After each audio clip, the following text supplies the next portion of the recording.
নমস্কাৰ, মই ৰঞ্জন চৌধুৰী। খুব গুৰুত্বপূৰ্ণ এটা বিষয়, ছুটি ভিডিঅ'।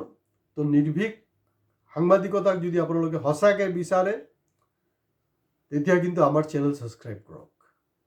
আমাৰ MLA MP হ'বলৈ দৰকাৰ নাই, আমাৰ 52,000 crore rupees নালাগে। আমাৰ এই যে YouTube channel Ranjan Choudhury official যাতে ছাৰ্ভাইভ কৰি থাকিব পাৰে, জীয়াই থাকিব পাৰে, অহা দিনত আমি আৰু বিন্দাছ কথা পাতিব পাৰোঁ, মুক্তভাৱে কথা পাতিব পাৰোঁ, তাৰ কাৰণে আপোনালোকে আমাৰ সহযোগ কৰক।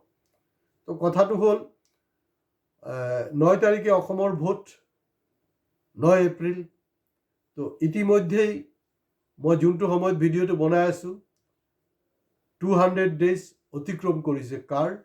জুবিন গাৰ্গৰ মৃত্যু প্লাছ জুবিন গাৰ্গৰ মৃত্যুৰ যে আমি ন্যায়টো যে পোৱা নাই তাৰ কাৰণে। কাৰণ আপোনালোকৰ নিশ্চয় মনত আছে, অলপ যদি মনত নপৰে নিজে শিলগুটি যি পায় নহয় ওচৰত যদি থাকে নিজৰ মূৰত মাৰক, কপালত মাৰক, চব মনত পৰি যাব। চাব, যিবিলাক মানুহে মেমৰি লষ্ট কৰে নহয়, মেমৰি লষ্ট কৰিলে এটা আৰু ডাঙৰ যেতিয়া এটা আঘাত পাই যায়, আঘাত পাই যোৱাৰ পিছত তাৰ চব কথা মনত পৰি যায়। এইটো হিমন্ত বিশ্ব শৰ্মা কোৱা নাছিলে জানো, যদি আমি ন্যায় দিব নোৱাৰোঁ তেতিয়াহ'লে আমাক ভোট নিদিব? হিমন্ত বিশ্ব শৰ্মাই কৈছে নহয়, কিন্তু এইটো দেৰিকৈ কৈছে। আৰু জুবিন গাৰ্গ জীৱিত অৱস্থাত কি কৈছিলে যে বিজেপিক ভোট নিদিব, সেইটো বদলা পাৰ্টি হয়। নিশ্চিতভাৱে আপোনালোকৰ কথাখিনি মনত আছে। এটা খুব ফেমাছ কিতাপ আছে, যদি কোনোবাই পঢ়া নাই আপোনালোকে পঢ়িব। এয়া হ'লগৈ এইটো আছিলে 100 Days of the World, বিশ্ব কপোৱা 100 দিন। এইটো তেতিয়াৰ ডাঙৰ এক ইতিহাস, 100 Days, ফেমাছ হিষ্ট্ৰিকেল 100 Days। সেইটো যদি কিতাপ পঢ়া নাই সেই কিতাপখন পঢ়িব।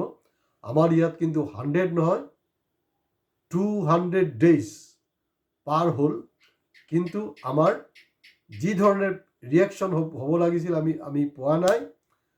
তো কথাটো হ'ল যে 9 তাৰিখে যে ইলেকশ্যন, 9 তাৰিখৰ ইলেকশ্যনত যদি সেইটো জবাব আপোনালোকে দিব নোৱাৰে তেতিয়া কিন্তু অলৰেডি যেনেকৈ এটা বিশ্ববিখ্যাত কিতাপ 100 Days, 200 Daysৰো কিন্তু কিতাপ বনিব।